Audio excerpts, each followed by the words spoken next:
হে বন্ধুরা, welcome back to our channel. কেমন আছো তোমরা সবাই? আশা করি তোমরা সকলেই খুব ভালো আছো। এখন বাজে হচ্ছে 4টে, আর আমি এখন খেতে বসেছি। আর অনেক দিন থেকে তোমরা বলছিলে দিদি একটু গল্প করো, অনেক দিন গল্প হয় না, অনেক দিন গল্প হয় না। তা আমি ভাবলাম আজকে আমার ভিডিও নেই, যেহেতু কালকে বৃহস্পতিবার দিন ভিডিও করে রেখেছিলাম, তো একটা ভিডিও স্টক হয়ে গেছে, আজকে সেটা পোস্ট করব। তাই ভাবলাম আমি আজকে একটু গল্প করি। যদিও আজকেও মায়ের ভিডিও করেছি, কারণ রবিবার দিনটা কাজ করতে পারবো না, সেই কারণে। তো চলো দেখিয়ে নিই আজকে টুকিয়ে টাকিয়ে কি খাচ্ছি। এটা হচ্ছে গিয়ে, আমি জানো মা যখন টুকিয়ে টাকিয়ে খেতো না, এর পার থেকে ওর পার থেকে খুব রেগে যেতাম। ঠিক আছে, এখনও রেগে যাই, কিন্তু যখন ওই নিজের সংসার হয় না, নিজে হাতে সব কিছু হয় করে মায়েরা, বা যখন মানে ম্যাচিওর হয় মানুষ, তখন ওই অটোমেটিক্যালি সবার থেকে কুড়িয়ে কাটিয়েই খায়। যাই হোক, মায়ের পাতের ফেলে রাখা একটুখানি চুনো মাছের চচ্চড়ি, মায়ের তুলে রাখা বিরিয়ানি, আমার মেয়ের পাতের আলু ভাজা, আর এটা হচ্ছে কালকের বাসি মাছের ঝোল, তোমার ফুলকপি আলু দিয়ে জ্যান্ত কাতলা মাছের ঝোল। তো এইগুলোই খাবো, খেতে খেতে গল্প করব। গল্পটা কি করবো বলো তো? বিরিয়ানিটা খাই আগে। ও কি কম্বিনেশান, বিরিয়ানি আর আলু ভাজা। গল্পটা করবো, যে গল্পটা বা হাত দিয়ে খাচ্ছি না, রান্নার দিয়ে খাচ্ছি, ফ্রন্ট ক্যামেরা দিয়ে ভিডিও হচ্ছে, যে গল্পটা তোমরা সব থেকে বেশি শুনতে চেয়েছো আমার কাছে এত দিন ধরে। আচ্ছা, বেশ কিছু মানুষ শুনতে চেয়েছে, কারণ তারা আমাকে এভরিডে দেখছে, লাস্ট 4 বছর ধরে দেখছে, অবশ্যই তাদের জানার অধিকার আছে। বেশ কিছু মানুষ একটু টিএনপিসি করার জন্য শুনতে চেয়েছে, বেশ কিছু মানুষ আমার খুঁত ধরার জন্য জানতে চেয়েছে। তো এত ভূমিকা না দিয়ে বলি, আজকে আমি ফাইনালি কথা বলবো আমার শ্বশুরবাড়ি নিয়ে। তো এটা ছিল, এই ফোনটার যে কী প্রবলেম হয়েছে না, এটা ছিল হচ্ছে সব থেকে রিকোয়েস্টেড একটা ভিডিও, যে প্লিজ দিদি তোমার শ্বশুরবাড়ি নিয়ে কথা বলো। তো এই কথা বলতে গিয়ে আমি একটুখানি সাজিয়ে গুছিয়ে নিই যে কীভাবে কী বলবো, কারণ প্রিপারেশান তো থাকে না, খেতে বসেই ঠিক করি কি বলবো না বলবো। তো এটা এমন একটা বিষয় যেখানে আমাকে খুব ভাবনা চিন্তা করে কথা বলতে হবে। লাস্ট 4 বছরে আমি আমার চ্যানেলে কোনোদিনও কোনো মানুষকে ছোটো করিনি। আমার শ্বশুরবাড়ির ভবিষ্যতেও কোনোদিনও করবো না, এখনও করবো না। তাই আমি মানে সংযম বজায় রেখে সংযতভাবে শুরু করব। আমি বলেছিলাম আমি যদি কোনোদিনও কমফোর্টেবল হই তাহলে এই বিষয় নিয়ে কথা বলবো। তাহলে আমি এখন কেন কমফোর্টেবল হঠাৎ করে হয়ে গেলাম? কেন হলাম অবশ্যই বলবো। এইটুখানি ম্যাচুরিটি আমার মধ্যে এখন এসছে, আমি যে কোনো কথা বলার আগে তার আগেরটা চিন্তা করে নিই, তারপরে বলি। এবার বলি, শ্বশুরবাড়ি নিয়ে কথা বলতে গেলে আমি যদি একতরফা বলে যাই যে আমি প্রত্যেকটা সময় ঠিক ছিলাম এবং তারা প্রত্যেকে ভুল ছিল, তাহলে এটা মিথ্যে কথা বলা হবে। কারণ একটা সম্পর্ক, যে কোনো সম্পর্ক ভালোও থাকে দুটো তরফের জন্য, যখন খারাপও হয় দুটো তরফের জন্য। তাই আমি সবসময় ঠিক, বাকি প্রত্যেকেই ভুল, এটা আমার ক্ষেত্রে অ্যাপ্লিকেবল নয়। হ্যাঁ, আমি বলবো আমার দোষ কম, তারা বলবে বেশি, আবার তারা বলবে তাদের দোষ কম, আমার দোষ বেশি। তাই দোষ গুণের বিচার না করে যেটুখানি ইন্ট্রোডাকশন দেওয়া যায়, আমি এখানে ইন্ট্রোডাকশন দেবো, কারো সমালোচনা করব না। বহুদিন আগে আমাকে একজন একটা কমেন্ট করেছিল, যে কমেন্টটা আমাকে ভীষণভাবে নাড়া দিয়েছিল। আমি একটা ভিডিও বানিয়েও ছিলাম জানো তো, কিন্তু আমি পোস্ট করিনি কখনো। ভিডিওটা আজও আমার কাছে আছে, কারণ আমার মনে হচ্ছিল সঠিক সময় নয় সেটা। আগে খুব হড়হড় করে কথা বলে দিতাম, কিন্তু এখন বুঝি যে প্রত্যেকটা জিনিসের জন্য একটা নির্দিষ্ট সময় থাকে, তো এখন সেই সময়টা এসছে। আমাকে একজন কমেন্ট করেছিল, দিদি তুমি তোমার বাপের বাড়ির দুষ্টু মিষ্টিকে মেয়ের সাথে খেলাচ্ছ, মেয়েকে পরিচয় করাচ্ছ, খুব ভালো কথা, কিন্তু তোমার মেয়ে তোমার শ্বশুরবাড়ির কোনো সম্পর্ক চিনছে না। কথাটা না আমার খুব খারাপ লেগেছিল। সত্যি কথা খুব খারাপ লেগেছিল।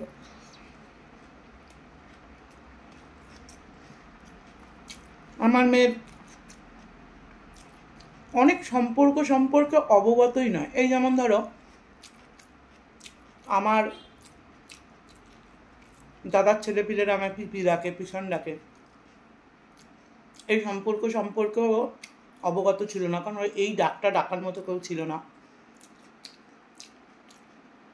কাকা কাকিমা ডাকার মতো অবশ্যই আছে, সেই জায়গাটারও ভিতটা কিছুটা নড়বড়ে। তো এই জায়গাগুলো না আমার খুব ভাবায়। এবার আমি ভাবলাম যে আগে ভাবতাম না, আমি ভাবি যে আগে আমি অনেক কিছু করে এসেছি, অনেক ছোটো ছোটো জিনিসে খুব অভিমানী হয়ে যেতাম, খুব খারাপ লাগতো। একটা সময় পর যখন ম্যাচিওর হলাম তখন বুঝলাম আমার বাড়ির লোকেরা, মানে ধরো আমার দাদা বৌদির সাথে কি আমার কখনো মনোমালিন্য হয় না? আমার বাবা মার সাথে কি আমার মনোমালিন্য হয় না? এত বছর দিদার বাড়িতে ছিলাম, তাদের সাথে কি আমার কোনোদিনও মনোমালিন্য হয়নি? হয়েছে তো। তাহলে এই সম্পর্কগুলো যদি আমি সেই সমস্ত মনোমালিন্য কাটিয়ে এগিয়ে নিয়ে যেতে পারি, শ্বশুরবাড়ির সম্পর্কের ক্ষেত্রে নয় কেন? এবার মনোমালিন্য কাটাতেও দুটো শ্রেণীর প্রয়োজন, একটা আমি এবং আমার শ্বশুরবাড়ির লোকেরা। তাই আমার সঙ্গে কেউ যদি মনোমালিন্য কাটাতে চায়, আমি মুক্ত হস্তে এরকম বাহে ফেলাইয়ে দাঁড়িয়ে রয়েছি। কিন্তু আমার পিছনে যদি কেউ চুগলিবাজি করতে যায়, হ্যাঁ, প্রতিবাদ করব না, কারণ এক্সিস্ট করবে না তারা সেই সময় আমার কাছে। কিন্তু যদি আমার সঙ্গে কেউ ভালো সম্পর্ক রাখতে চায়, আমি পুরনো আমার কোনো কিছু না মনে রেখে আমি এগিয়ে যাব। তো এবারে বলার পরে বলি আসল কথা। শ্বশুরবাড়ির লোক ডেফিনেশনটা কি আমার কাছে? আমি 3টে ভাগে ভাগ করি। একটা হচ্ছে আমার শ্বশুরের পরিবার, একটা হচ্ছে আমার শাশুড়ির পরিবার, আর একটা হচ্ছে যে আমার শ্বশুর শাশুড়ির মিলিত পরিবার। 3টে হলো। আমার বিয়ে হয় 2012-তে। আমি আমার শ্বশুরের পরিবারের কাউকে দেখিনি। আমার বিয়েতে দেখিনি, কাউকে দেখিনি শ্বশুরের পরিবারে। দেখলাম প্রথম আমার শ্বশুর যেদিন রিটায়ার করলো 2013 জুলাই মাসের 4 তারিখে, আমি প্রথম আমার শ্বশুরের বাড়ির লোক সম্পর্কে অবগত হলাম। শুনেছি কানে এই আছে, কিন্তু কখনো দেখিনি।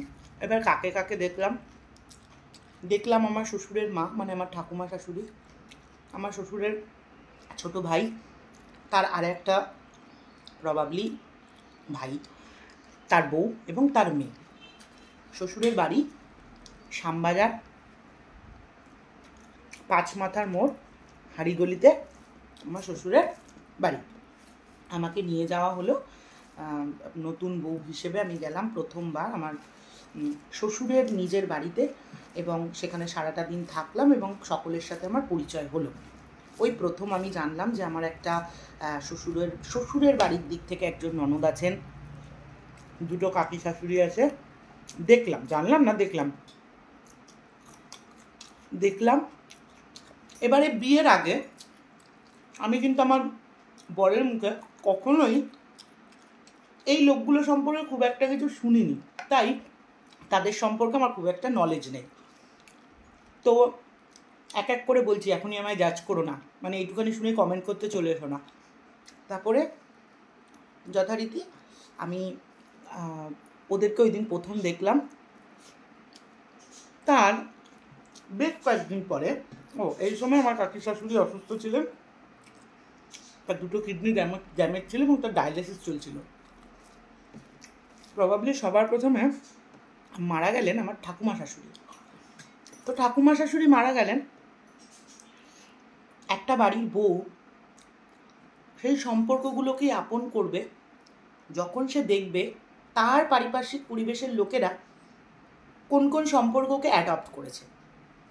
আমার ঠাকুমা শাশুড়ি মারা গেলেন।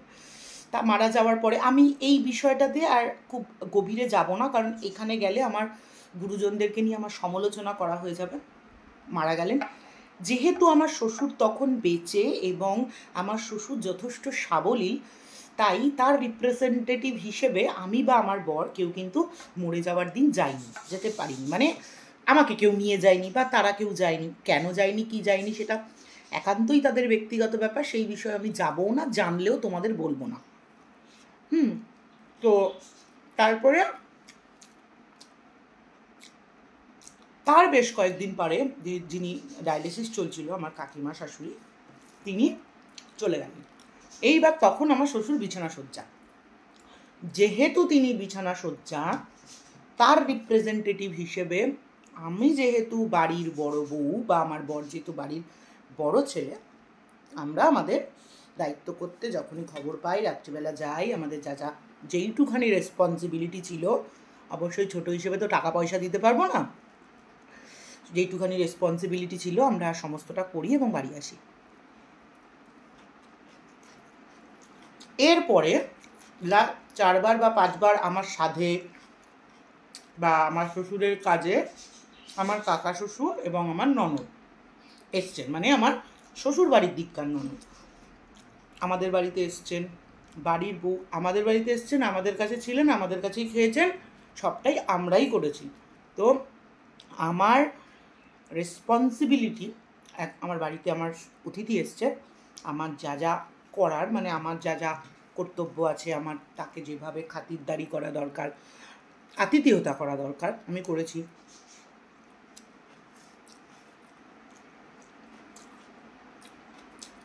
এর বেশ কয়েক বছর পরে আমার মেজো বা সেজো, আমি মনে পড়ছে না, কাকা শ্বশুরও চলে যান, মানে যিনি আমাদের বাড়িতে আসতেন তিনিও চলে যান। তারপর থেকে ওই পরিবারটার সম্পর্কে আমরা আর কিছু জানি না। এবার বলি,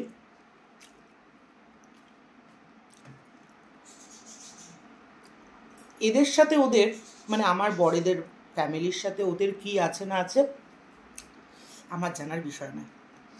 ওই যে তোমাদেরকে ভিডিও প্রথমে বললাম যে দুজনের সহমতিতে একটা সম্পর্ক তৈরি হয়। আজকে আমার পরিবারের লোকেরা নীলাদ্রি বলতে প্রায় অজ্ঞান, মানে আমার দাদাদের মুখে তো, মানে আমার দাদারা তো সবসময় বলবে নীলাদ্রির মতো ছেলে হয় না। মানে আমার বোন খারাপ কিন্তু আমাদের জামাই খুব ভালো। এটা কেন হলো? এর কারিগরটাকে, এর কারিগরটা আমি দুদিককে সুতোর মতো বেঁধে রেখেছি। আমি কোনোদিনও আমার দাদাদের সম্পর্কে আমার বরের কাছে নিন্দে করিনি। দাদা বৌদি এই বলেছে, ওই বলেছে, ওই বলেছে বা সেই করেছে। হ্যাঁ, সামনাসামনি যেটুখানি যদি কখনো মনোমালিন্য হয়েছে সেটা তো আমার বর দেখতেই পাচ্ছে, বা পুরোনো কালে আমার সাথে যেন এটা হয়েছে বা ওইটা হয়েছে, বা আমার বর আমার সাথে এইটা করছে বা আমার বর আমাকে এইটা বলেছে, আমি কখনো আমার দাদা বৌদিদের কাছে বলতে চাইনি। তা আমার বর প্রথম থেকে দেখেছে এই সম্পর্কগুলোতে আমার বউ ভীষণ পরিমাণে মানে অ্যাক্টিভ। ও জানতো এই সম্পর্কগুলোতে ওকেও অ্যাক্টিভ থাকতে হবে। মানে আমি পার্টিসিপেট করেছি এই দুটো সম্পর্ককে মেনটেন করার জন্য। তো ওই কর্ণধারটা আমি। তো এক্ষেত্রে আমার এই সম্পর্কটাতে কোনো কর্ণধার ছিল না যে আমি খুব সুন্দর করে সম্পর্কটা মেনটেন করব, কারণ আমিই কখনো দেখিনি এদের সাথে সম্পর্কটা খুব সুন্দর করে রাখতে, তাই আমিও শিখিনি। এবার তাতে যদি তোমরা বলো আমার অন্যায়, আমি মেনে নেব মাথা পেতে যে হ্যাঁ আমার অন্যায়, আমি যেটা দেখিনি আমি সেটা শিখিনি, বা সেই যোগসূত্রটা আমি স্থাপন করতে পারিনি। হয়তো করতে পারতাম, তো করিনি, এটা আমার হয়তো অন্যায়। এই যে বলেছি, যেখানে যেখানে নিজের দোষ থাকবে আমি অবশ্যই বলবো। তাহলে ক্লিয়ার হয়ে গেল আমার শ্বশুর বাড়ির দিকে রাখতে, মানে শ্বশুরের বাড়ি। এইবার আসি আমার শাশুড়ির বাড়ি। আমি বিয়ের সময় শুধু আমার শাশুড়ির বাড়ির লোকজনদেরকেই দেখেছি। শাশুড়ির বাড়ির লোকজন মানে বেশ কয়েকটা লোকজন দেখেছি, মানে আমার শাশুড়ির সবাই, মানে শাশুড়ির পরিবার। এখানেও আমি কমফোর্টেবলি এখনই সকলের পরিচয় দিচ্ছি না, যতটুকুনি প্রয়োজন দিচ্ছি। তো শাশুড়ির পরিবারের সকলকে দেখেছি, যারা আমার বিয়ের যতটুকুনি প্রয়োজন কাজকর্ম করা, যতটুকুনি দায় দায়িত্ব করার করেছে। যদি কোনোদিন আমার বিয়ের ভিডিও দেখাই তাহলে সবাইকেই দেখতে পারবে। করেছে 2012 to 2020 আমি কিন্তু এই সম্পর্কগুলোকে শ্বশুরবাড়ির সম্পর্ক বলে মনে করেছি। তাহলে খুব একটা খারাপ আমি ছিলাম না, কারণ এতটাই যদি খারাপ হতাম তাহলে শাশুড়ির বাড়ির সম্পর্কগুলোকে আপন করে নিতাম না। কতটা আপন করতে পেরেছি সেটা বিচার বিবেচনা করার জন্য হয়তো উপরে ভগবান আছে, কিন্তু আমি জানি যে আমি লয়াল ছিলাম। তার জন্য কি আমি কখনো কোনো কিছু করিনি, কিছু বলিনি, এতটাই ভদ্র না, সেটা না। আমিও করেছি কোনো ছোটোখাটো জিনিস যেটা হয়তো আমার পরিবারের লোকজন করলে আমি অতটা সিরিয়াসলি নিতাম না, বাট তাদের খুব ছোটো ছোটো জিনিসও আমি খুব সিরিয়াসলি নিয়ে নিয়েছি, কারণ কোনো একটা জায়গায় ওই ব্যাপারটা ছিল যে এরা আমার নিজের লোক নয়। কখনো কখনো হয় না কি, আমার পিসি বা আমার বৌদিরা আমাকে টিপ্পুনি মেরে কোনো কথা বলে, অবশ্যই বলে, কেন বলবে না, সবাই বলে। আমি কি আমার বৌদিকে কখনো টিপিক্যাল ননদের মতো ব্যবহার করি না? অবশ্যই করি। যেমন আমি বলি যে আজকে যদি তুমি না বলে ওই কথাটা বলতো না, আমি হলে না তোমায় দুটো থাপ্পড় মেরে দিতাম, এরমও বলি আমি আমার বৌদিকে। অবশ্যই ঝর্ণা বৌদিকে, কারণ বড় বৌদির সাথে আমার সম্পর্কটা স্ট্রং, খুবই স্ট্রং, কিন্তু কোনো একটা জায়গায় সম্মান করি। ঝর্ণা বৌদির সাথে সেটা নেই, সম্মান ফম্মান নেই, ওই সব নেই, বন্ধু আমার। তো সেখানে দাঁড়িয়ে আমি হয়তো খুব সিরিয়াস হয়ে যেতাম ওই সব জায়গায়। ওই যে বললাম কোনো একটা জায়গায় একটা ব্যাপার ছিল। তো আমি এই দিকে এই সম্পর্কে দুটো বিয়ে পেয়েছি, একটা আমার এক ননদের বিয়ে, একটা আমার দেওরের বিয়ে। ননদের বিয়েটা অনেকটা দূরে ছিল, অনেক কিছুটা মানে আমিও হয়তো পার্টিসিপেট করিনি সেরমভাবে, বা কিছুটা মনোমালিন্য, যাই হোক। কিন্তু দেওরের বিয়েতে বলা যেতে পারে যে প্রচুর প্রচুর প্রচুর আমি করেছি, আমরা করেছি, এবং তারাও যথেষ্ট পরিমাণে আমাকে বা সেই জায়গাটা দিয়েছে। মানে ওই কার্ডে নাম লেখা থেকে শুরু করে, মানে যেহেতু ওই বাড়িরই কোনো একজন ব্যক্তিও সেম সমস্যা আমার কাকি শাশুড়ির সমস্যার মধ্যেই ছিল, তাই জন্য বিয়ের সব কাজ, মানে ওই তোমার বরণ থেকে শুরু করে, কলসি ধরা থেকে শুরু করে, ডালা ধরা থেকে শুরু করে, ইচ অ্যান্ড এভরিথিং। এক প্রশ্ন, তারা কতটা মনে রেখেছে জানি না, কিন্তু আমার জীবনে আনন্দ করা, মজা করা সব থেকে মেমোরেবল বিয়ে ওটা, যেখানে আমি অ্যাজ আ বউ পার্টিসিপেট করেছি, এবং যা যা রিচুয়ালস থাকে যেগুলো বউরা করে, ওই প্রথম আমি ওই রিচুয়ালস, হলুদ কোটা, ইচ অ্যান্ড এভরিথিং সব সব সব সব করেছি, সব সব। গোটা বিয়েতে যদি আমার প্রপার যদি অ্যালবাম বিয়ের হয় তাহলে আমার এত ছবি পাওয়া যেত, কারণ আমি সবেতে সব জায়গায় আমার মুখ ছিল। যাই হোক, আমি না, এটা বলাও মিথ্যে কথা হবে, কারণ বেইমানিটা করতে শিখিনি। হ্যাঁ, রাগের বশে তো দু চারটে খারাপ কথা সবাইকেই বলে ফেলতাম আগে, কিন্তু মন থেকে বেইমান নই। আমার সাথে আরও একজন ছিলেন, যাই হোক। তো এই সম্পর্কগুলো আমি শ্বশুরবাড়ির দেখলাম। এবার কি হলো, ওই যে কোনো একটা জায়গায় আমার বাচ্চা না হওয়াটা আমার একটা মেন্টাল প্রবলেম ছিল। কেউ কখনো কখনো অপমানজনক কথা বলতো, যেগুলো আমি খুব সিরিয়াসলি নিয়ে নিতাম। হয়তো সেটা ততটা সিরিয়াস ছিল না, সেই সময়কার আমার মানসিক সমস্যা ছিল। তারপরেও ভুল বোঝাবুঝি, মান অভিমানের পরেও সম্পর্কটা নষ্ট হয়নি। তাহলে সম্পর্কগুলো কোথায় গেল? এরকমই 2020 আমি সে বাড়িতে যেতাম, সমস্ত সম্পর্কগুলো ঠিক ছিল। কোনো একটা দিন শুনলাম যে আমার জন্য নাকি ও বাড়িতে একটু ঝামেলা অশান্তি হচ্ছে, বিকজ আমি হয়তো ও বাড়ির বউটাকে ভরকে দিচ্ছি। এই কথাটা যদি আমার কানে এলো, আমি ভাবলাম যে মেবি আমার আর সেখানে যাওয়া উচিত না, কারণ আমি চাই না আমার জন্য কারোর পরিবারে কোনো রকম সমস্যা অশান্তি হোক। এটাও আমার শোনা কথাই, এবার শোনা কথা শুনে রিয়াক্ট করাটাও ঠিক হয়েছে কিনা আজ আমার সেটা মনে হয়। তো তো আমি না যাওয়া বন্ধ করে দিলাম। কিন্তু আমি কোনোদিনও বলিনি যে আমার বর যাবে না বা আমার বাচ্চা যাবে না।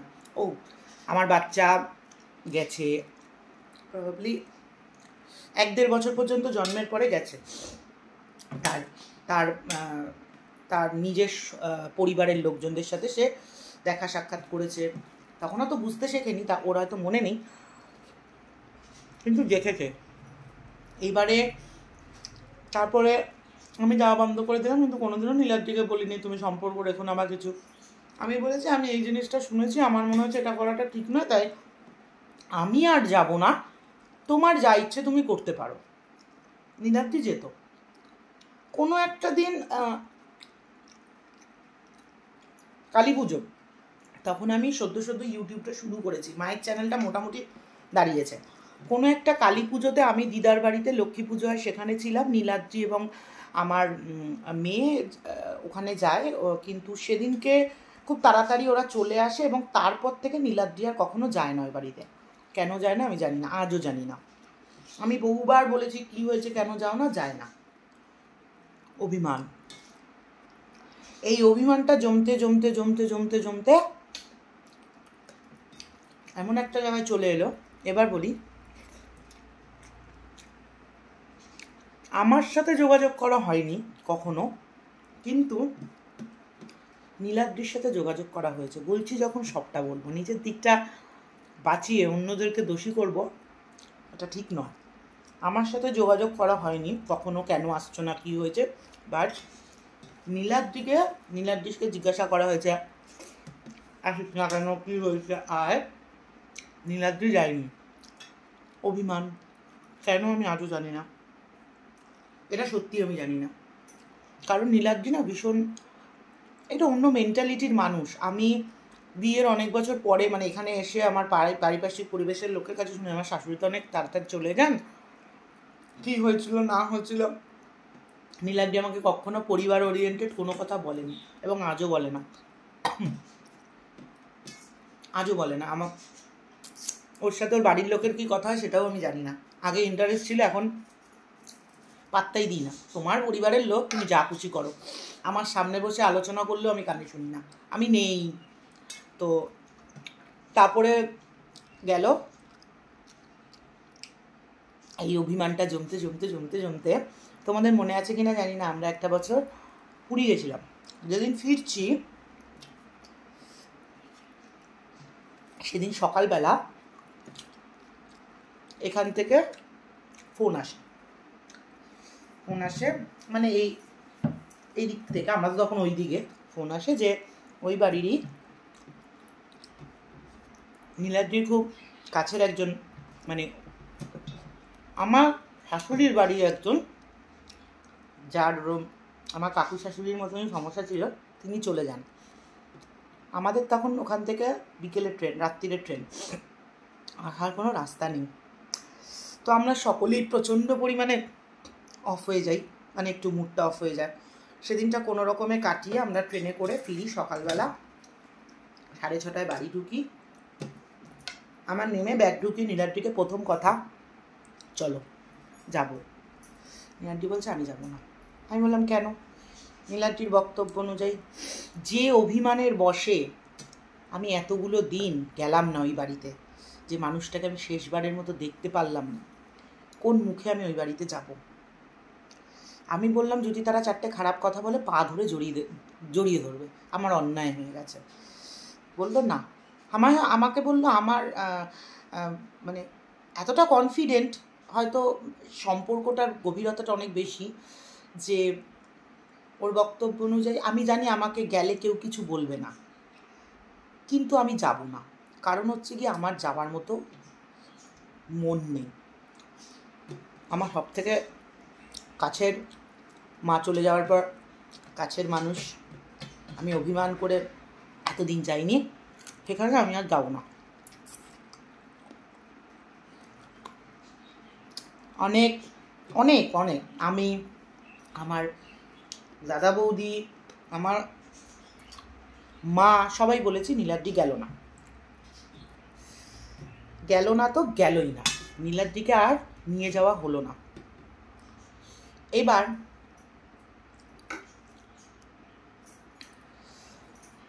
এখানেও আমার দোষ, আমি যদি বলি আমি যেতে পারতাম একা, কিন্তু আমার মা আমাকে বলেছিল তুই একা যা।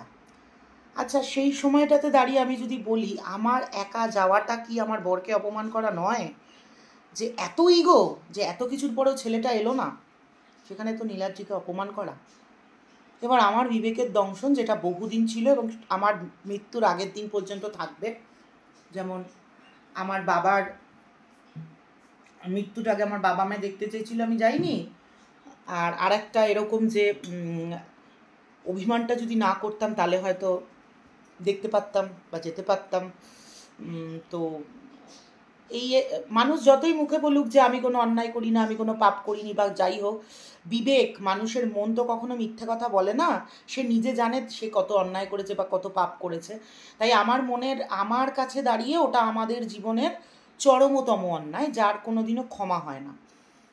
তো যথারীতি যাওয়া হয় না এবং পুরোটাই কাট অফ হয়ে যায় ওদিক থেকে। আমি বারবার বলি এখনও কিন্তু দুটো সম্পর্ক রয়েছে নীলাদ্রি, এরপরে কিন্তু আর কোনোদিনও খবর পাবে না কিছু হবে। বলল যে আমি জানি। আমি বললাম এর পরিণতি কি হতে পারে? বললো আমি সবটাই জানি, আমি যাব না। কারণ নীলাদ্রি ভীষণ পরিমাণে বাংলা ভাষায় যাকে বলে ঘাড় তেরা, মানে ও যেটা মনে করবে ওকে কেউ ওটাকে করতে পারবে না। তারপরে বহুদিন ধরে ওর ব্রেন ওয়াশ করা হয়েছে। এমনও সময় যেত ওই বাড়ির কোনো লোককে দেখলে আমি লজ্জায় মাথাটা নিচু করে চলে আসতাম। কারণ হচ্ছে গিয়ে ওরকম একটা ব্যাপার।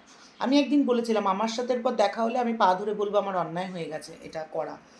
কি আমার সাথে করেছে সেসবের বিচারে আমি যাচ্ছি না, আমি যেটা করেছি সেই অন্যায়ের ক্ষমা আমি চাইতাম। বাদ বাকি কে কী করেছে না করেছে, ওরা আমার সাথে কি করেছে আমি ওদের সাথে কি করেছি, সেই সব বিষয়ের ক্ষমা চাওয়ার প্রশ্নই আসে না।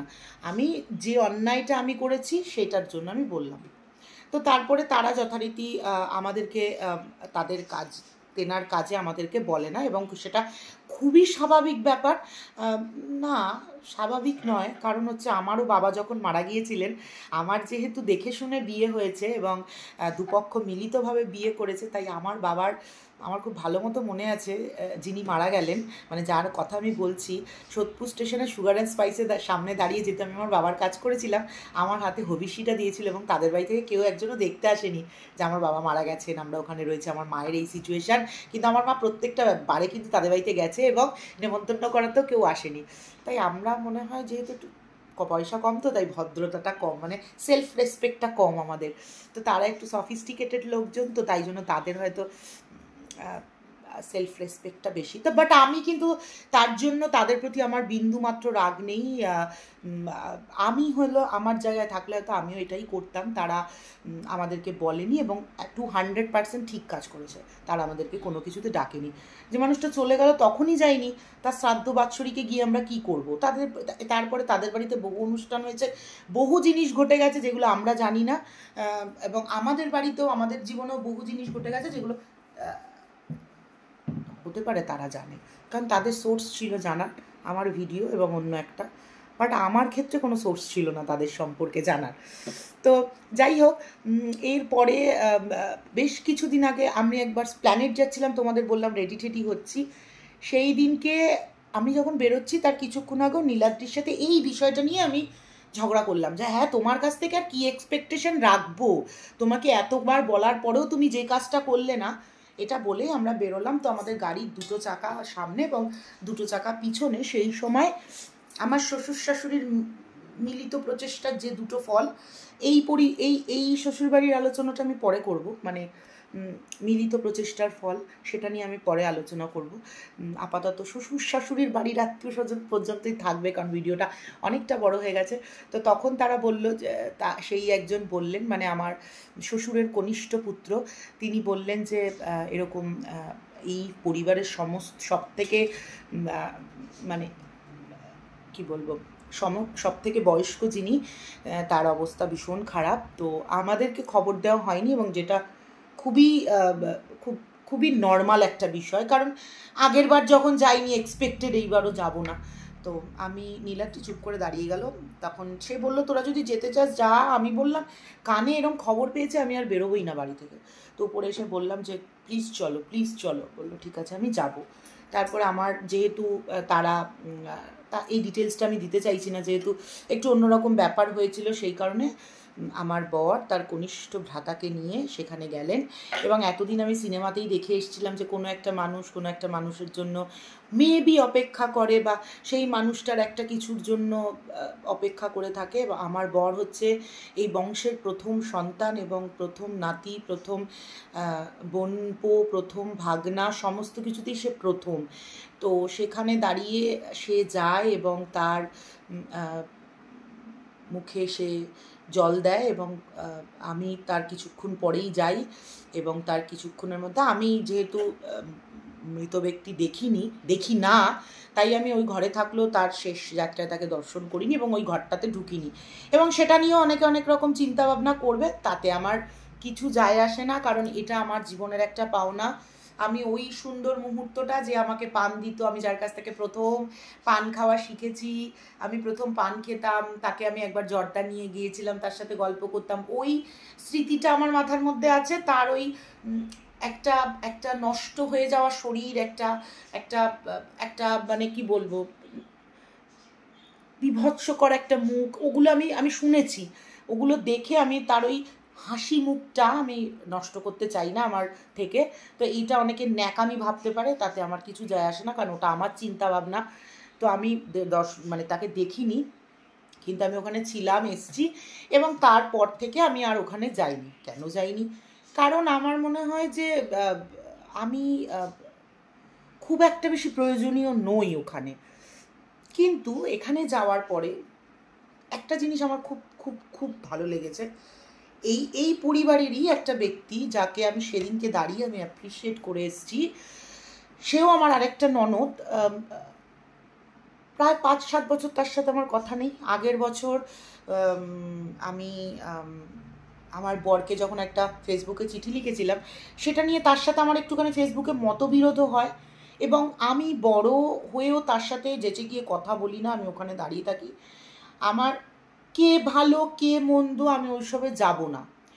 ওর দিক থেকে যে ও ইনিশিয়েটিভ নিয়ে আমার সাথে কথা বলেছে, এটা আমি ভীষণ অ্যাপ্রিসিয়েট করেছি। কারণ আমি ওকে বলেছি যে তোমার এটা খুব প্লাস পয়েন্ট, যে তুমি পিছনের জিনিসগুলো মনে না রেখে তোমার সামনে যে দাঁড়িয়ে রয়েছে তার সঙ্গে তুমি এত পজিটিভলি কথা বলছো, যেটাতে মনে হচ্ছে যে আগে কিছু হয়ইনি। এটা আমি ওর থেকে শিখেছি। এটা আমি এখন দাঁড়িয়ে যদি আমার সব থেকে চরম শত্রুর থেকেও, যাকে আমি মোটে সহ্য করতে পারি না, মানে যার এক্সিস্টেন্স আমাকে অস্বস্তিতে ফেলে, আমি যদি তার থেকেও কিছু শিখি, আমি অবশ্যই বলবো যে আমি ওর থেকে এটা শিখেছি। তো আগে কি কখনো ওই যাকে আমি সহ্য করতে পারছি না বা যাকে আমি পছন্দ করতে পারছি না, আমি যদি তার থেকে কখনো কিছু শিখি, তো আমার অন্য কিছু বলতে গেছিলাম, কথাটা একটুখানি কভার আপ করার চেষ্টা করলাম, কারণ আমার মনে হয় আমি ফ্লোতে ভেসে যাচ্ছি, যেটা আমার বলা ঠিক হবে না। তো আমি ওর থেকেও শিখলাম, এবং অপছন্দের মানুষগুলোর থেকেও যদি ভবিষ্যতে কখনো কিছু শিখি, শেখার মতো তারা যদি আমাকে সুযোগ করে দেয়, তাহলে আমার ভীষণ ভালো লাগবে। কারণ আমি চাই আমি তাদের থেকে ভবিষ্যৎকালেও কিছু শিখি। কারণটা কি, থাক, কারণটা নাই বা বললাম। তো এই হচ্ছে ব্যাপার। তো কেন বললাম এখন এই কথাগুলো এতদিন বাদে, এবং এই মানুষগুলো যা এত কমফোর্টেবলি, এত কনফিডেন্টলি আমি বললাম, কারণ আমি সত্যিই চাই আমার শ্বশুরবাড়ির সম্পর্কগুলোর সাথে আমার বর অবগত থাকুক। কারণ আমি চাই না যে কোনো সম্পর্ক আমাকে, কারণ বিয়ের পরে সম্পর্ক নষ্ট হয়েছে মানে ডেফিনেটলি বউয়ের জন্য নষ্ট হয়েছে। এই বদনামটা সর্বাগ্রে সময় প্রচলিত। তা আমিও সেই কি বলে, সেটাকে কি যেন বলে, সেই ভুলে যাই মাঝে মাঝে, আরে ওটাকে কি বলে, মানে ওই ব্যাপারটা আমার কাঁধে এসেও পড়েছে। তো পড়েছে, সারা জীবন থাকবে। আর আরেকটা হচ্ছে গিয়ে এবার থাকছে হচ্ছে গিয়ে ওই সম্মিলিত প্রচেষ্টার আমার শ্বশুর শাশুড়ির নিজের লোকজন, এটা নিয়ে পরে কোনো এক সময় কথা বলবো। কারণ এই ব্যাপারগুলো দেখো এতটা কমপ্লিকেটেড নয়। এই শ্বশুরবাড়ির নিজের ব্যাপারটা যতটা কমপ্লিকেটেড, শুধু একটু ছোট্ট ছোঁয়া দিয়ে দিই। আমি বাচ্চা কাচ্চা ভীষণ ভালোবাসি, ভীষণ মানে ভীষণ ভালোবাসি, কিন্তু আমার একটা প্রবলেম হচ্ছে যাকে আমি ভালোবাসবো তার শুধু ভালোটা বলবো, তার খারাপ বলবো না, এইটা আমার দ্বারা ভাই হবে না। এটা আমার বৌদি ভীষণ ভালো মতো জানে। আমি যদি দুষ্টু মিষ্টির ওপর রেগে যাই, তাহলে আমি দাঁড়িয়ে থেকে যদি ওদের খারাপ কিছু দেখি, আমি ক্ষমতা আছে, আমি দাঁড়িয়ে থেকে 4টে থাপ্পড় মারলে আমার দাদা বৌদি ফিরে কখনো বলবে না তুই কেন মারলি। কারণ আমার দাদা বৌদি জানে আমি ওদের কতটা ভালোবাসি এবং কেন আমি ওকে বকেছি। তো আমার যদি শ্বশুরবাড়ির থেকে কোনো সম্পর্ক থাকাকালীনও, প্রশ্ন করেছো তোমরা, কখনো দেখেছি কিন্তু তুমি তাকে খুব বেশি দেখাও না বা কিছু, তো আমি শুধু এইটুখানি বলে দিই তোমাদেরকে যে আমি ভালোবাসাটা যখনই আমার কর্তব্যে পরিণত হয়ে যাবে না, তখন জিনিসটার ফলটা খুব খারাপ হয়ে যাবে। আমি ভালো যখন বাসবো, তার ভালোটাও ভালোবাসবো, তার খারাপ দেখলে তাকে মানতে হবে। আমি যদি তাকে একটা থাপ্পড়ও মারি, সেই থাপ্পড়টা তাকে খেতে হবে। এটা হচ্ছে গিয়ে আমার রুলস। তো সেই রুলসটা যদি কেউ পালন করতে না পারে, যদি আমার সেই শাসন করার ক্ষমতাটা কেউ না দেয়, তাহলে সেই মানুষগুলোর থেকে আমি নিজেকে একটু গুটিয়ে রাখতেই বেশি ভালোবাসি। আমার দাদা বৌদির ছেলেপিলের জায়গাটা আজকে যে জায়গায় ছিল, সেই জায়গাটা আজকে ওদের থাকার কথা নয়, অন্য কারোর থাকার কথা। বাট সেই জায়গাটা কেন নেই, সেটাও একটা বড় প্রশ্ন। সেই প্রশ্নের উত্তর আমি পরে দেব। সব প্রশ্নের উত্তর এখন দিয়ে দিলে পরে তোমরা কি শুনবে? চলো, আজকের মতো টাটা।